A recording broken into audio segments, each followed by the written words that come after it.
اب یہ نوٹ کر لیجئے، ہدایت و ضلالت اس دنیا میں جو مختلف حالتیں انسان پر طاری ہوتی ہیں، یا نعمتوں کی بارش ہو رہی ہے، یا تنگی ہے، فقر ہے، احتیاج ہے، دنیاوی حیثیت ہے، وجاہت ہے، یا دنیا میں گمنامی ہے، کسنوی پرست کے بھیا کیس تھی، کوئی آپ کا حال ہی نہیں پوچھ رہا کہ تم ہو کون، تمہارے منہ میں کتنے دانت ہیں، یا یہ کہ دنیا میں اقتدار کی کسی مسند پر انسان بیٹھا ہے، یا یہ کہ کوئی اس کے ہاتھ میں اختیار نہیں، یہ تمام جو حالات انسان پر طاری ہوتے ہیں، ان کے جواب میں جو طرز عمل فکری اعتبار سے اور عملاً انسان اختیار کرتا ہے، اس کے 4 درجے ہیں۔ پہلا درجہ ہے انتہائی گمراہی، ضل ضلالا بعیدا۔ وہ کیا ہے؟ اگر عزت ہوئی، نعمتیں ملی، فلاں دیوی یا دیوتا کی نگاہ کرم ہے، اس کی کرپا سے یہ ہو گیا، اور اگر کوئی تکلیف آ گئی، مصیبت آ گئی، معلوم ہوتا ہے کہ فلاں دیوی یا دیوتا ہم سے ناراض ہو گیا، یہ کالی دیوی کی طرف سے کوئی مصیبت آ گئی ہے، یا یہ کہ یہ لکشمی دیوی کی نگاہ کرم ہے کہ ہمیں دولت مل گئی ہے۔ یہ تو ہے شرک۔ شرک ہونے کے اعتبار سے یہ ہے ضل ضلالا بعیدا، انتہائی پستی۔ اس پستی سے اوپر آئیں گے تو توحید کی پہلی منزل ہے۔ عزت دی اللہ نے دی، اگر کوئی تنگی آ گئی، فقر، تکلیف، کوئی ذلت، رسوائی، یہ بھی اللہ کی طرف سے۔ ایک اعتبار سے تو انسان ہدایت پر آ گیا، بڑی گہرائی تھی اس گندگی کی اور اس خباثت کی جو شرک جس کا نام ہے، اس سے انسان نکل آیا، نجاست سے۔ توحید تو ہے، لیکن ابھی اس میں اس کی گمراہی کا ایک ایلیمنٹ شامل ہے، اور یہ گمراہی سے جب تک آگے نہیں آئے گا، اوپر نہیں ابھرے گا، اس کا طرز عمل کیا ہوگا کہ ذرا کچھ مل گیا، عزت مل گئی، پھولے نہیں سما رہے، اب زمین پر قدم نہیں ٹک رہے، گردن اکڑ رہی، کہیں محرومی ہو گئی، کوئی تکلیف آ گئی، کوئی مشقت، فقر آ گیا، اب بجھ کر رہ گئے۔ ان دونوں کیفیات میں انسان کا پینڈولم جو ہے وہ ایکسٹریم کو جائے گا۔ یہ کب ہوگا؟ جبکہ انسان یہ سمجھتا ہے کہ اس دنیا میں جو دولت مل گئی یا عزت مل گئی تو یہ گویا کہ بڑی کوئی قابل فخر شے ہے، اور اگر یہاں پر کوئی تکلیف آ گئی، کوئی مصیبت آ گئی، فقر و فاقہ آ گیا تو یہ گویا کہ بہت ہی اہانت آمیز شے ہے۔ اگر یہ انسان سمجھے گا تو طرز عمل وہ نکلے گا، نتیجے کے طور پر جو میں بیان کر چکا ہوں، یہ گمراہی ہے۔ اس گمراہی سے نکلیں گے تو آپ کس مقام پر آئے؟ دوسری منزل ہدایت کی کیا ہے؟ نہ یہ عزت ہے نہ یہ ذلت ہے، دونوں حیثیتیں برابر ہیں کہ یہ امتحان ہے۔ اسی لیے ان دونوں آیتوں میں ایک لفظ قدر مشترک ہے، اذا مبتلاہ فاما الانسان اذا مبتلاہ ربہ فاکرمہ ونعمہ۔ یہ بھی ایک ابتلا ہے، آزما رہا ہے اللہ، کبھی وہ دے کر آزماتا ہے، کبھی چھین کر آزماتا ہے، کبھی فقر و فاقہ سے آزماتا ہے، کبھی وہ کثرت دولت اور کثرت مال سے آزماتا ہے، کبھی وہ صحت دے کر آزماتا ہے کہ یہ قوت اور توانائی اور صحت جو میں نے دی ہے یہ اس میں کیا کرتا ہے، کبھی وہ مرض کے ذریعے سے آزماتا ہے کہ صبر کرتا ہے کہ نہیں کرتا۔ ہمارے لیے شکوہ اور شکایت تو اس کی زبان پر نہیں آ جاتی، نالا اور شیول تو نہیں آ جاتا، تکلیف جھیلتا کہ نہیں جھیلتا، اس میں تحمل ہے کہ نہیں ہے، تو صبر کرتا ہے یا شکر کرتا ہے۔ یہ دونوں کیفیات در حقیقت اس اعتبار سے مساوی ہے، یہ بھی امتحان، یہ بھی امتحان۔ یہ حقیقت جب سامنے ہوگی، اب وہ پینڈولم جو ہے وہ بہت کم ہو جائے گا، یعنی انسان میں طبعی طور پر تو ایک اثر ہوتا ہے غیر اختیاری، کسی چیونٹی نے کاٹا آپ کے پاؤں پر، آپ اپنا پاؤں ہٹا لیں گے، اس میں کوئی ارادہ نہیں، یہ ریفلیکس ایکشن ہے، غیر اختیاری فعل ہے۔ اس حد تک تو انسان ضرور متاثر ہوتا ہے، اس سے تو کوئی انسان جو ہے وہ بلندتر نہیں ہو سکتا۔ حضرت ابراہیم رضی اللہ تعالیٰ عنہ، حضور کے وہ نومولود فرزند، انتقال جب ہو رہا تھا، آپ کی آنکھوں میں آنسو آ گئے۔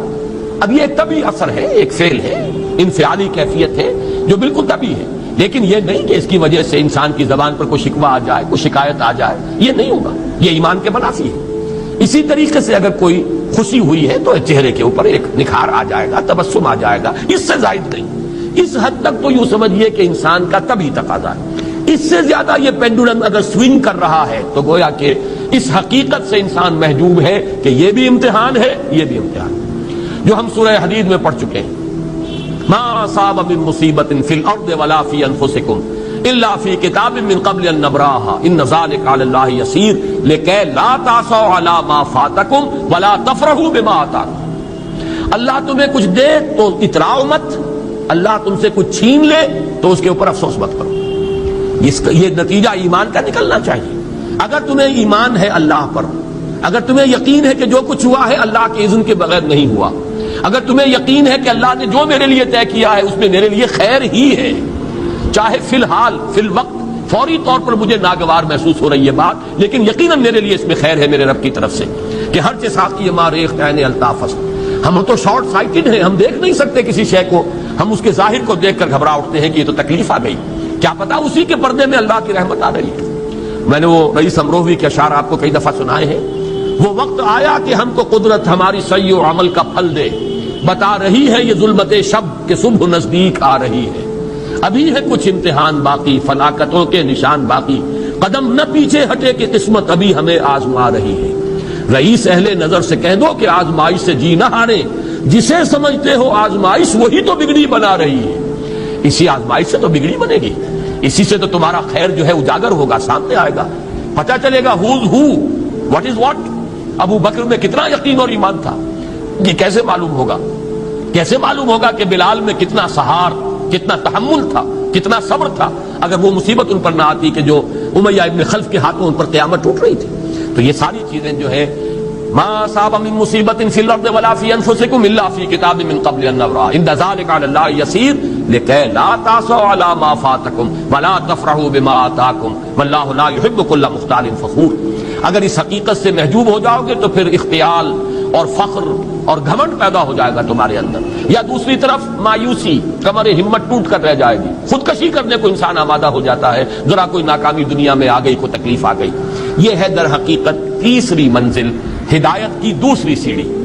پہلا کیا تھا؟ نہایت ضل ضلالا بعیدا، کوئی خیر مل گیا تو کسی دیوی کی نگاہ کرم، کوئی تکلیف آ گئی تو کسی دیوتا کی ناراضگی، یہ تو ہے ضل ضلالا بعیدا. اس سے اوپر آئے، یہ پہلی سیڑھی ہدایت کی ہے. عزت ہے تو اللہ کی طرف سے، اور اگر کوئی ذلت ہے، تنگی ہے تو اللہ کی طرف سے. یہ ہدایت کا آغاز ہو گیا، یہ توحید کی بنیادی منزل ہے. اس سے اگلی منزل، یہاں کی ذلت ذلت نہیں، یہاں کی عزت عزت نہیں. ذالک یوم التغابن، ہار اور جیت کے فیصلے کا دن تو قیامت کا دن ہے. وہاں معلوم ہوگا جس کو اس روز عزت ملی وہ عزت والا ہے، جو اس روز ذلیل ہو گیا وہ ذلت والا ہے.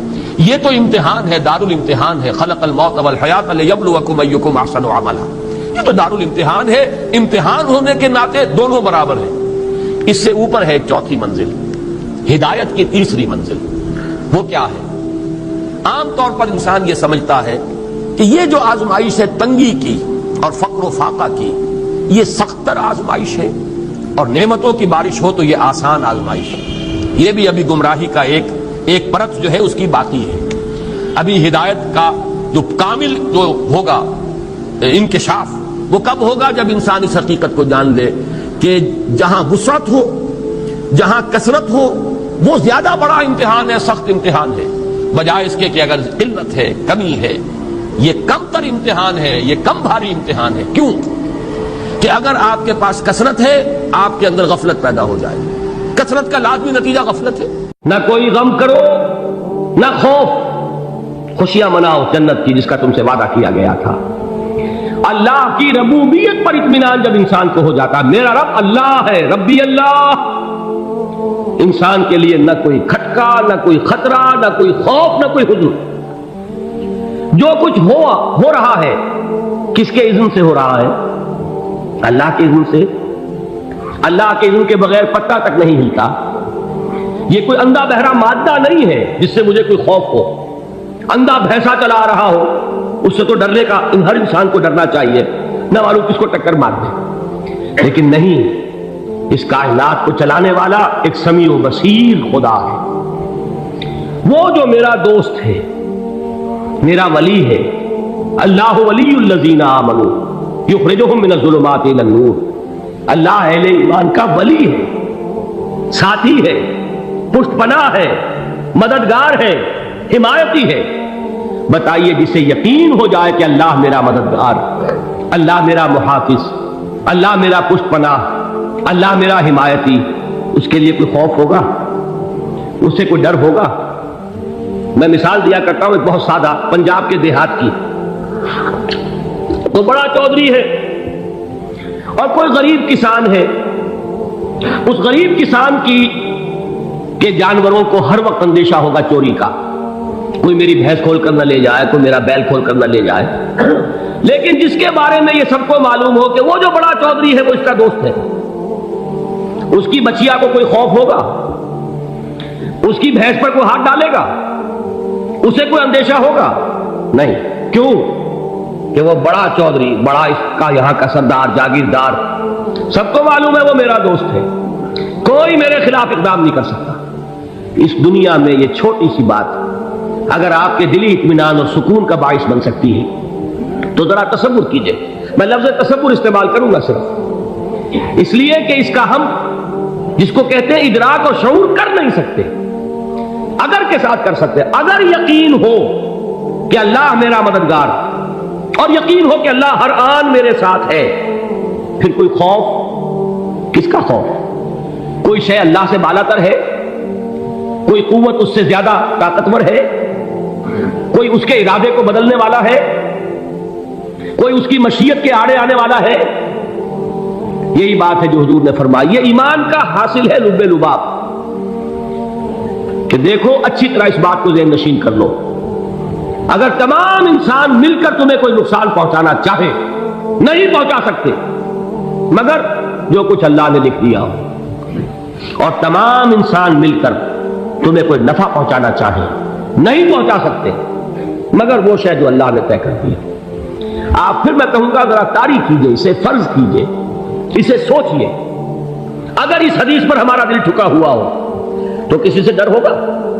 یہ مجھے نقصان نہ پہنچا دے، یہ میری رپورٹ خراب نہ کر دے، یہ میری انکریمنٹ نہ رکوا دے، یہ میرا یہ نہ بگاڑ دے، یہ میرے یہ نقصان نہ پہنچا دے۔ اس کا ڈر، اس کا ڈر، اس کا خوف، اس کی خوشامد، اس کے لیے جا کر طرح طرح سے اپنی عزت نفس کو ذلیل کروانا اس کے سامنے، یہ سب کچھ کیوں کرتا ہے انسان؟ جب سمجھتا ہے کہ اس کے ہاتھ میں میرا کوئی نفع ہے، اس کے ہاتھ میں میرے لیے کوئی ضرر ہے، یہ مجھے کوئی غضب پہنچا سکتا ہے، یہ مجھے کوئی نقصان پہنچا سکتا ہے، یہ میرا کوئی کام بنا سکتا ہے، یہ میری کوئی ضرورت پوری کر سکتا ہے، اسی کا نام شرک ہے۔ جہاں آپ نے یہ سمجھا کہ غیر اللہ کے اندر کوئی طاقت موجود ہے، وہی شرک ہے۔ بتوں سے تجھ کو امیدیں، خدا سے نو امیدی، مجھے بتا تو صحیح اور کافری کیا ہے؟ شرک تو یہ ہے جس پر بھی تمہیں یہ خیال ہے، کلمہ ہے یہ کلمہ سوم، لا حول ولا قوت الا باللہ، ذرا اس پر دل کو کبھی اگر آپ تصور کریں، پھر فرض کریں، دل ٹھک جائے اس پر، کوئی طاقت نہیں۔ یہی بات تھی جو شیخ عبد القادر جیلانی رحمۃ اللہ علیہ نے اپنی وصیت میں اپنے بچے سے کہی۔ 11ویں دینے والے ہیں، لیکن حضرت شیخ عبد القادر جیلانی کی وصیت اور تعلیمات کو کتنے لوگ نہیں جانتے ہیں؟ یہ جن مقامات تک پہنچے ہیں وہ کس چیز کی بدولت پہنچے؟ انہوں نے جو پیغام دیا وہ کیا تھا؟ اے میرے بچے، جس طریقے سے قرآن مجید میں حضرت لقمان کی نصیحتیں جو ہے نقل کر دی گئی ہیں، میں یہ عرض کروں گا بالفرض اگر قرآن حضرت عبد القادر جیلانی کے بعد نازل ہوا ہوتا تو شیخ عبد القادر کی یہ نصیحتیں بھی قرآن میں درج ہوتی۔ اتنی اونچی نصیحتیں ہیں۔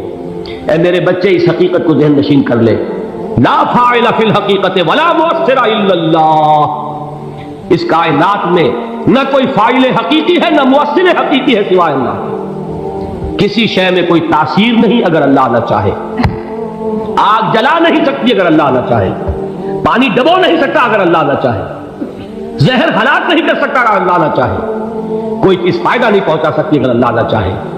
تو در در پہ کیوں سر جھکاتے ہو؟ در در پر کیوں جبیں سائی کرتے ہو؟ سب کے سامنے کیوں ہاتھ پھیلاتے ہو؟ ایک اللہ سے مانگو، ایک اللہ کے سامنے زمین پر اپنی جبین رکھو۔ لا فاعل فی الحقیقت ولا مؤثر الا اللہ۔ نظر آتا ہے ہمیں کہ پانی پیاس بجھا دیتا ہے، پیاس بجھانے کی صلاحیت پانی میں نہیں ہے، اللہ کے اذن سے۔ کھانا بھوک مٹا دیتا ہے، بھوک مٹانے کی صلاحیت کھانے میں نہیں ہے، اذن رب میں۔ دیکھیے یہی یقین تھا حضرت موسیٰ علیہ السلام کا واقعہ یاد کیجئے۔ سامنے سمندر آ گیا ہے، قوم دیکھتی ہے پیچھے کہ گرد و غبار کا طوفان، معلوم ہوا کہ فرعون اپنے لشکر سمیت آ گیا۔ لشکر جب چلتا تھا تیز رفتاری کے ساتھ تو گرد و غبار کا جو طوفان اٹھتا تھا اس کا تصور کیجیے، اور لمحہ بلمحہ وہ قریب آ رہا ہے۔ پوری قوم نے کیا کہا؟ اے موسیٰ انا لمدرکون، اے موسیٰ ہم تو پکڑے گئے۔ قرآن مجید میں تو یہاں وہ باتیں نہیں لکھی ہیں، لیکن تورات میں یہ درج ہے کہ بنی اسرائیل جھگڑنے لگے، دست و گریبان ہو گئے موسیٰ کے ساتھ۔ موسیٰ نے یہاں مروایا لا کر، اس سے تو ہم وہیں بہتر تھے، وہاں کھانے کو ملتا تھا، زندگی تو تھی، بیگار ہم کر رہے تھے، موت تو نہیں تھی۔ اب جو کچھ ہوگا اس کا تصور کرو، جس طریقے سے ہمارے ٹکڑے اڑائے جائیں گے۔ تو لڑ رہے ہیں حضرت موسیٰ علیہ السلام سے، یہ تورات کی تفصیل ہے۔ قرآن میں صرف اتنا آیا ہے، پریشان ہو کر انہوں نے کہا انا لمدرکون، موسیٰ ہم تو پکڑے گئے۔ اس وقت موسیٰ کا جواب کیا ہے؟ کلا ان معی ربی سیہدین، نہیں، میرے ساتھ میرا رب ہے، وہ راستہ دے گا۔ بتائیے کہاں راستہ نظر آ رہا ہے؟ یہ ہے ایمان بالغیب۔ راستہ نظر نہ آئے تب اللہ پر یقین ایمان ہے، جیب میں پیسے ہوں اور تب دل کو اطمینان ہے، تو ایمان کس پر ہوا؟ پیسے پر، اللہ پر نہیں۔ جب وسائل و ذرائع نہ ہو اور پھر یقین ہو کہ اللہ مسبب الاسباب ہے، وہ اسباب کا پابند نہیں ہے، وہ اسباب کا محتاج نہیں ہے، اسباب اس کے محتاج ہے۔ اگر یہ یقین ہے تو اللہ پر ایمان ہے، یہ نہیں ہے تو تمہارا ایمان اسباب پر ہے، وسائل پر ہے، ذرائع پر ہے، مادیات پر ہے، اللہ پر نہیں۔ اس وقت کہاں راستہ تھا؟ کوئی راستہ تھا؟ سمندر ہے اور ادھر سے لشکر آ گیا ہے۔ کلا ان معی ربی سیہدین۔ اب دیکھیے ایمان کہہ دینا آسان ہے، ہوا معکم اینما کنتم، جہاں کہیں بھی تم ہوتے ہو اللہ تمہارے ساتھ ہوتا ہے، لیکن اس کا یقین قائم ہو جائے تو زمین و آسمان کا فرق واقع ہو جائے۔ یہی بات ہوئی حضور کے ساتھ۔ غار ہے، چھپے ہوئے ہیں محمد رسول اللہ اور آپ کے وہ یار غار ابو بکر صدیق رضی اللہ تعالی عنہ۔ اقبال نے حضرت ابو بکر کی شان میں چند اشعار کہیں صرف، لیکن واقعہ یہ ہے کہ بھاری بھاری نظموں پر اور قصیدوں پر بھاری ہے، طویل ترین نظمیں اور قصیدے ہوں ان پر بھاری ہے۔ ہمتیں ابو بکر کی ہمت جو ہے، کشت ملت را جو ابر، جیسے بارش سے کھیتی اپجتی ہے، ابو بکر کی ہمت اور عزیمت اس امت کو اسی طرح سینچنے والی ہے۔ ثانیے اسلام و غار و بدر و قبر، وہ دوسرے تھے اسلام میں، دوسرے پہلے کون تھے؟ انا اول المومنین، حضور فرماتے ہیں سب سے پہلا ایمان لانے والا میں، دوسرے ابو بکر۔ ویسے ہمارے ہاں یہ چلتا ہے اختلاف، حضرت علی پہلے ہیں کہ حضرت ابو بکر پہلے ہیں، لیکن اس میں بڑی خوبصورت تطبیق قائم کی ہے علماء نے اور بہت صحیح ہے۔ چار کے بارے میں فیصلہ ہی مت کرو کہ کون پہلے، ان کی ایک عجیب تقسیم کر دی ہے۔ آزاد مردوں میں، بالغ مردوں میں سب سے پہلے ابو بکر، بچوں میں سب سے پہلے علی، خواتین میں سب سے پہلے خدیجہ، اور غلاموں میں سب سے پہلے زید بن حارثہ۔ بڑی پیاری تقسیم ہے، یہ چاروں ہی پہلے ہیں، ہر ایک کے لیے اولیت ہے۔ اور واقعہ یہ ہے کہ اگر زمانی اعتبار سے تعین ہوگا تو پہلے خدیجۃ الکبریٰ آئیں گی رضی اللہ تعالی عنہ، کسی اور سے بات کرنے کی نوبت بعد میں آ سکتی ہے، پہلے تو اہلیہ محترمہ سے بات ہوئی، آتے ہی پہلی وحی ہوئی ہے، ابھی تبلیغ کا حکم نہیں تھا۔ کس کو بتایا واقعہ؟ ابھی اپنی نبوت کی تبلیغ کا تو حکم ہی نہیں آیا، واقعہ کس کا ہے؟ وہ خدیجہ کا ہے۔ جب کہا ہے کہ خشیت علی نفسی، مجھے اپنی جان کا اندیشہ ہے، تو کیا جواب دیا خدیجہ نے رضی اللہ تعالی عنہا؟ وہ صدیقۃ الکبریٰ ہے، صدیقات جو ہے خواتین ان میں چوٹی پر خدیجۃ الکبریٰ ہے رضی اللہ تعالی عنہ، اور صدیق جو مرد ہیں ان میں صدیق اکبر ہے ابو بکر صدیق رضی اللہ تعالی عنہ، لیکن صدیقات میں چوٹی پر۔ جب حضور نے فرمایا خشیت علی نفسی، کیا فرمایا، کیا عرض کیا، کیسے تسلی دی؟ نہیں نہیں، اللہ آپ کو ضائع نہیں کرے گا، آپ غریبوں کے ہمدرد ہیں، آپ مساکین کے تکالیف رفع کرنے والے ہیں، آپ بیواؤں کی سرپرستی کرتے ہیں، آپ مسافروں کی خدمت کرتے ہیں، اللہ آپ کو ضائع نہیں کرے گا۔ یہ یقین ہے اس خاتون کے اندر۔ خیر وہ ایک علیحدہ بات ہو جائے گی۔ میرے دل پر حضرت خدیجہ رضی اللہ تعالیٰ عنہ کی شخصیت کا بڑا گہرا نقش ہے، جو وہ کوئی اور ہی وقت اور موقع ہوا تو بیان ہوگا۔ بہرحال اقبال نے ایک مصرے میں جو چار اولیتیں جمع کر دی ہیں، ہمتیں کشت امت را چو ابر، ثانی اسلام و غار و بدر و قبر۔ اسلام میں حضور کے بعد پہلے کون؟ ابو بکر۔ غار میں حضور کے ساتھ کون؟ ابو بکر۔ بدر کی رات اللہ کا رسول سرب سجود، وہ جھاڑ، وہ گھاس پھوس کی جو جھوپڑی بنائی گئی تھی، اور وہاں تلوار ننگی لے کر پہرا دینے والا کون؟ ابو بکر. اور اس حجرہ عائشہ میں محمد کے بعد سب سے پہلے دفن ہونے والا کون؟ ابو بکر رضی اللہ تعالی عنہ صلی اللہ علیہ وسلم. وہ جو معاملہ میں سنا رہا تھا غار ثور کا، حضرت ابو بکر بھی حضور کے خیال سے لرز گئے ہیں. آپ کو یاد ہوگا کہ جا کر پہلے تمام جتنے سوراخ تھے انہیں بند کیا ہے.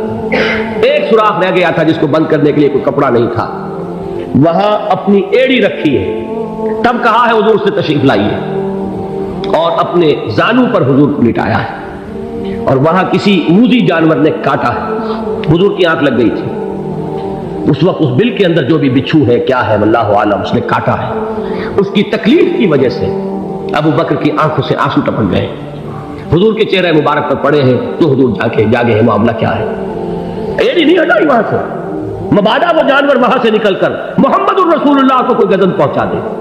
ابو بکر کی ایڑی ہے، جس طرح چاہے کھا لے، ختم کر دے، جان نکل جائے تب کوئی آنچ آئے محمد پر تو آئے، لیکن جیتے جی نہیں. وہ ہے ابو بکر. حضور کے خیال سے اس وقت حضور نے پھر اپنا لعاب دہن لگایا ہے، اور اس سے پھر آپ کی تکلیف ختم ہوئی. جیسے خیبر میں حضرت علی کی آنکھ دکھ رہی تھی، اس کو جو شفا حاصل ہوئی ہے وہ بھی حضور کے لعاب دہن سے ہوئی. تو بہرحال اس وقت انہوں نے کہا ہے کہ اے نبی یا رسول اللہ، اگر اس وقت ان میں سے کسی نے غیر ارادی طور پر بھی اپنے قدموں کی طرف جھانک لیا تو پکڑے جائیں. کیا جواب تھا اللہ کے رسول کا؟ لا تحزن ان اللہ معنا. اللہ ہمارے ساتھ ہے، کیوں گھبراتے ہو ابو بکر؟ یہ ہے ایمان باللہ. میرا مالک اللہ، میرا رازق اللہ، میرا محافظ اللہ، میرا مددگار اللہ، میرا پشت پناہ اللہ، میرا دوست اللہ.